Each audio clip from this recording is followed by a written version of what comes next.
Hello, I'm Brad Edwards. Thank you for joining us on CBS News Chicago, The Stream. The state of travel when it comes to airlines, airports, and safety was the topic of a CBS News town hall in Washington, D.C. The head of the TSA, the pilots union, and some of the airline CEOs were among those speaking. CBS News senior travel advisor Peter Greenberg joining us now from the nation's capital. An impressive list of guests. You are one of the moderators there. What is the number one issue, Mr. Greenberg, facing airlines today? I wish I could tell you there was number one. We spent about 3 hours on it today. You're dealing with, of course, staff shortages, pilot shortages, equipment shortages, infrastructure problems. There is some good news. The TSA reported that their numbers, while up, the actual waits in lines were down. They're hiring more agents. Pilots are being hired more by the airlines, although the training curve is still going to be a problem in terms of getting them up to speed anytime soon. Another report, of course, from the flight attendants that the assaults on flight attendants is now down, those numbers. However, assaults on TSA agents were actually up. So we're coming out of the pandemic. We're coming out of a very chaotic summer. And of course, the real question is, how do we look forward and how do we move forward to making the airline and the airport experience just a little bit less worse than it's been? A little bit less worse. That's the key there. During the pandemic, planes were empty, fares were low. Now planes are packed. Tickets are expensive. Airlines are really a mess with staffing issues. Mass cancellations that for the average traveler seem inexplicable. Plane sitting there.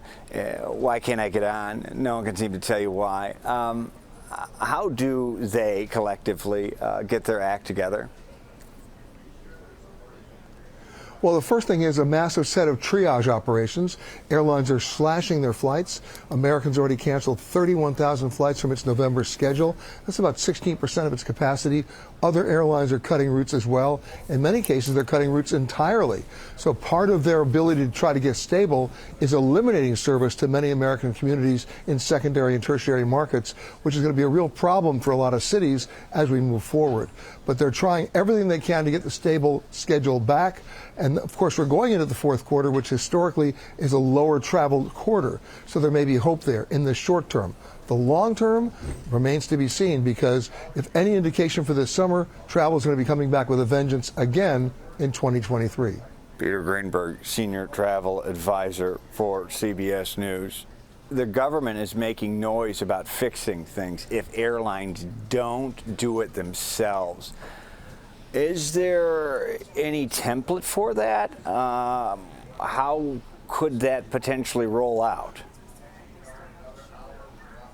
Well, there is a template for that. It was one that the DOT passed a couple of years ago called the Tarmac delay rule. And the way that worked is, you may remember all those horror stories of passengers being trapped on planes for more than 3 hours at a time on a tarmac, unable to leave the plane. The rule goes into effect a couple of years ago, saying that once you push back from the gate, if you don't get your passengers back to that gate within 3 hours, if they're stuck out there, then you're liable to fines of up to $27,500 per passenger. So on a 737, you're dealing with seven figures. Those are severe financial consequences, and we're happy to report that since that rule went into effect, very, very few tarmac delays of over 3 hours. That's the template for the DOT, looking at some additional rulemaking now in terms of airline responsibility for delays and cancellations. We're going to see if that happens by the end of this year. As a traveler, just want to go on a side note here. Who is the best to travel and the worst to travel right now, airline-wise? Well, you know what? I can't give you an answer for that unless you give me the route. It's like asking me my favorite airline. The bottom line is, certain airlines perform in terms of operational reliability very well on certain routes, and certain airlines are just historically terrible.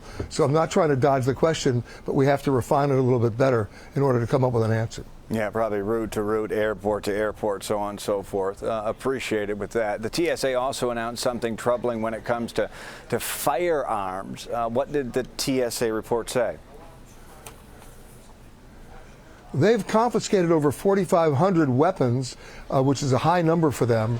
But what was particularly disturbing is that when they confiscated those weapons, 86% of them were loaded. This is not a good sign. The good sign is, though, that they did confiscate them. Well, that is an interesting point there. So let's get to the heads of the pilots and flight attendants unions were also at the town hall meeting. They have faced the brunt of the ire when it comes to frustrated passengers, kind of toxic environment in the air, the culmination of years of frustration. So what are their top concerns? I mean, certainly one of them has to be safety. It is. The pilots are very concerned about erecting a secondary barrier to the cockpit. They have a bipartisan bill that's been introduced in Congress to do that, to get the funding necessary. They hope that's going to happen. But the bottom line is, in addition to that, the flight attendants are still reacting to a summer this year and last year of a record number of unruly, disruptive, and downright violent airline passengers. And a lot of that was triggered by alcohol. So they're really lobbying hard to make sure that alcohol does not come back into service on planes, and if it does, there's a 2-limit maximum in coach. So hopefully they'll get that. Yeah, I mean, of course, alcohol a factor there, and also just general frustration amongst passengers, and they're taking it out on the flight attendants, and never really is it ever the flight attendants' fault. Okay, Peter Greenberg, you're the king of travel. I'm going to have you play Merlin here for a bit and look into your crystal ball. Not related to the airlines, but a railroad strike is looming. Amtrak already canceling trains out of Chicago. How dire is the situation, and where do you see this leading? Well, Amtrak's had a record year for ridership this year and last year. Their biggest problem, of course, has been their long-haul trains and trying to make a profit on those. And those are probably going to be the very first trains they cancel if a strike happens. We may see a complete reorganization of our rail lines with or without that strike because of the cost associated with operating Amtrak on those long-haul routes. So the short term is you're going to see trains canceled, the long-haul routes, especially if the strike continues. This is putting you on the spot. Do you see this strike continuing? Is this a long-term deal? Or do you see a contract being wrapped up post-haste, considering just how many people use trains in different forms? Well, we've had a history in America where train travel is a national mandate, and the government has stepped in many, many times before to basically order the workers back to work while they have negotiations ongoing. So if that's any indication, I suspect that might actually be applied here as well. Yeah, we could see that happening. CBS News senior travel advisor Peter Greenberg, and a friend of the stream here. Mr. Greenberg, we appreciate you joining us as always and for your insights. And that's a big wrap on the big travel news. We again thank a friend, Peter Greenberg. Thank you for joining us on the stream. I'm Brad Edwards. Now let's head back to the stream.